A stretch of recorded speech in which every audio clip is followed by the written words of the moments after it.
खबर लेना है। क्या क्या खबर चाहिए ठीक तरह से सुन ले। बोल चल बोल। हाँ झिलिक बोल কি হয়েছে? আমার প্রথমে মনির খবর চাই।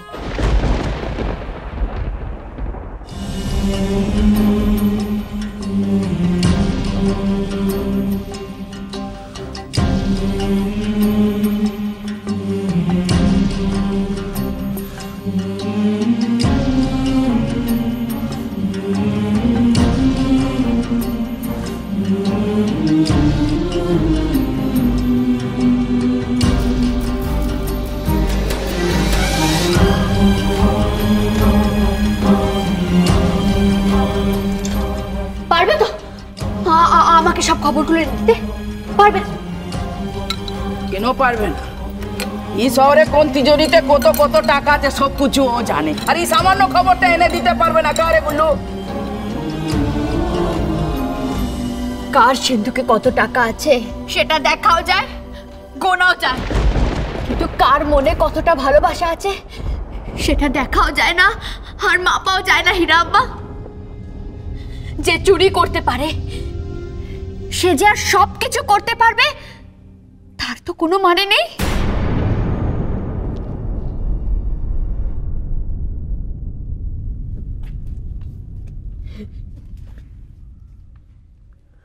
এগুলো চল যা যা यहाँ से चल।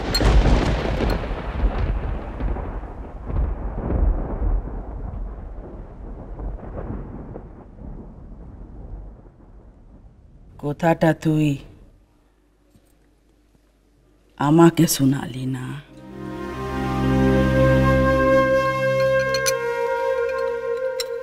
जब दिल की बातें सुनी थी ना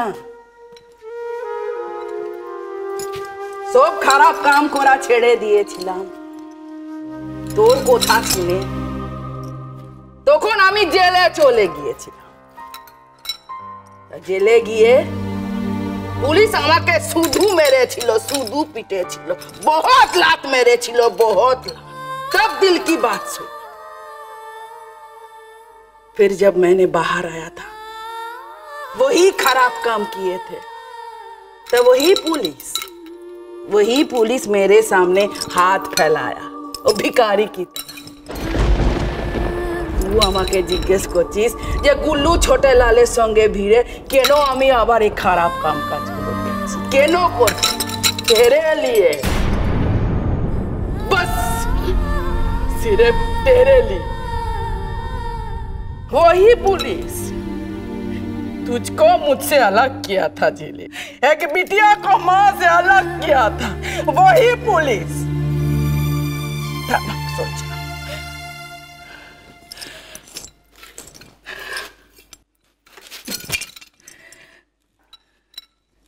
तब मैंने सोचा अगर तुझसे मिलना है तो আমাকে জেলের বাইরে আসতেই হবে। তোর সঙ্গে মুলাকাত করার জন্য আমাকে জেলের বাইরে আসতেই হবে।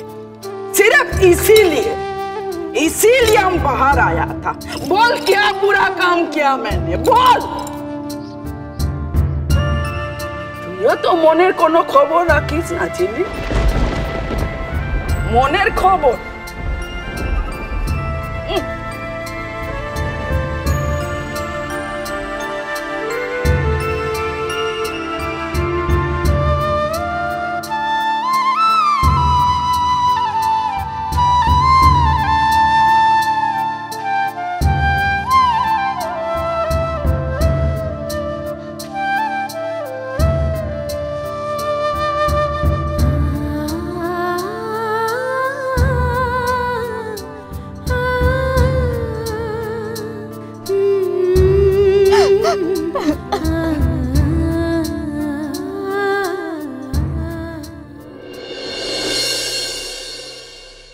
কি হলো, চুপ করে আছিস কেন?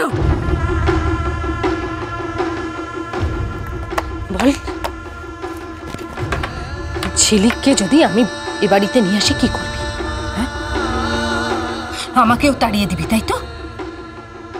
মুখার্জিদের যেরকম বাড়ি থেকে তাড়িয়ে দিয়েছিস সেরকম আমাকেও তাড়িয়ে দিবি।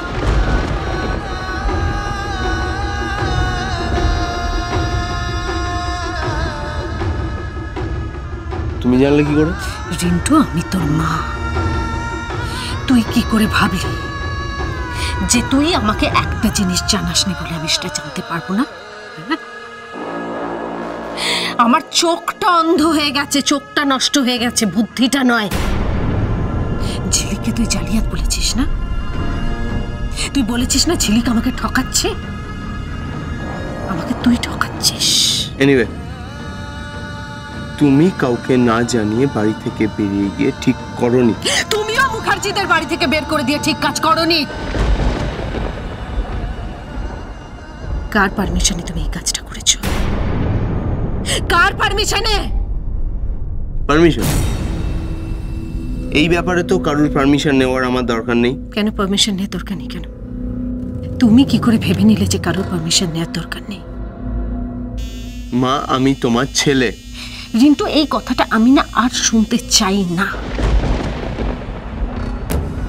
এই কথাটা আমার কাছে তেতো হয়ে গেছে।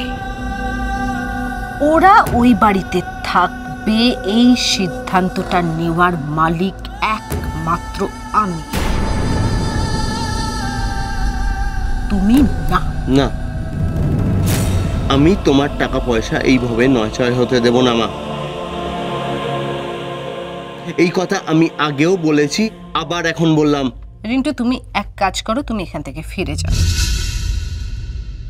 অখিল ওর প্লেনের টিকিট কাটার ব্যবস্থা করে দে। এটা কি বলছো? রিন্টুর টিকিট কাটবো মানে?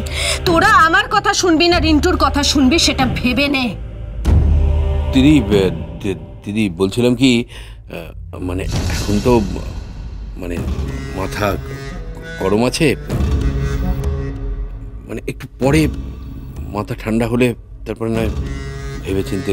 যা হবার সেটা এক্ষুনি হবে। আশা করি আমি যেটা বলেছি সেটা তোমরা শুনেছ।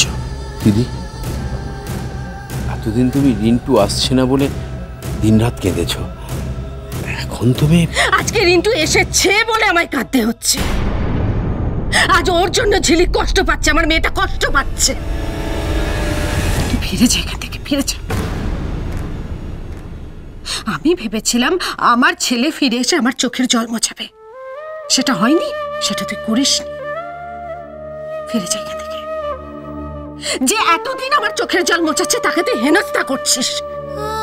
এখান থেকে চলে যা, চলে যা এখান থেকে। না, আমি যাব না। মানে রিন্টু, তুমি যদি এই বাড়িতে থাকতে চাও তাহলে আমি যেভাবে চাই সেইভাবেই তোমাকে থাকতে হবে। তুমি ঝিলিককে এই বাড়িতে ফিরিয়ে আনবে আর মুখার্জিদের ওই বাড়ি ফেরত দিয়ে দেবে। No, never. তাহলে তোমাকে ফিরে যেতে হবে। তুমি নিজে ডিসাইড করো যে তুমি ওদের বাড়ি ফিরিয়ে দেবে না তুমি এখানে থাকবে। আমাকে অর্ডার করার তুমি কে? তার মানে তুমি বোধহয় ভুলে গেছো যে এই ব্যবসার মালিক হচ্ছে আমি, প্রতিমা রায়চৌধুরী। আর সেই ব্যবসার দেখার দায়িত্ব তুমি আমাকে দিয়েছো। আমাকে? আমি তোমাকে কোনো দায়িত্ব দিইনি রিন্টু। দিয়েছো। পাওয়ার অফ অ্যাটর্নিতে তোমার সাইন আছে। আমি কোনো কিছুতে সই করিনি। সেটা তোমার বিশ্বাস, কিন্তু তোমার সাইন করা কাগজ আমার কাছে আছে। এখন থেকে তোমার ব্যবসার সব ডিসিশন নেব আমি, অনলি মি। তুমি এখন কোনো ডিসিশন নিতে পারবে না, কারণ তুমি অসুস্থ। যতদিন না সুস্থ হচ্ছ ততদিন তোমার পাওয়ার অফ অ্যাটর্নি দিয়ে আমি কাজ চালাবো। রিন্টু, তুমি আমাকে ভুল বোঝানোর চেষ্টা করো না। আমি এই ধরনের কোনো কাগজে সই করিনি, এটা আমার মনে আছে। তুমি সই করাতে গিয়েছিলে, আমি তোমাকে ফেরত পাঠিয়ে দিয়েছি। বললাম তোমার সাইন করা পাওয়ার আমার কাছে। একটা কথা তোমাকে বলে দিই, তোমার থেকে তোমার সম্পত্তি হাতিয়ে নেওয়ার উদ্দেশ্য আমার নয়, তোমার সম্পত্তি রক্ষা করার উদ্দেশ্য আমার। তুমি যদি ঠিক থাকতে তাহলে আমাকে এখানে আসতেই হতো না, আর আমাকে এত কিছু করতেও হতো না। ভেবো না মা, তুমি আমাকে বললে তো চলে যেতে, আমি চলে যাব। যেদিন আমি দেখবো যে তুমি তোমার সবকিছু নিজেই দেখাশোনা করতে পারছো, সেদিন আমি আবার ফিরে যাব। কিন্তু এখন নয়, এখন তোমার কাজ আমি দেখব। তুমি কি ভেবেছো রিন্টু? আমি চোখে দেখতে পাই না বলে তুমি যা খুশি তাই আমাকে বোঝাবে। আমি যখন কোনো কাগজে সই করিনি তাহলে সেই কাগজটা কি করে তোমার কাছে হয়? তোমায় ছাড়া ঘুম আসি না।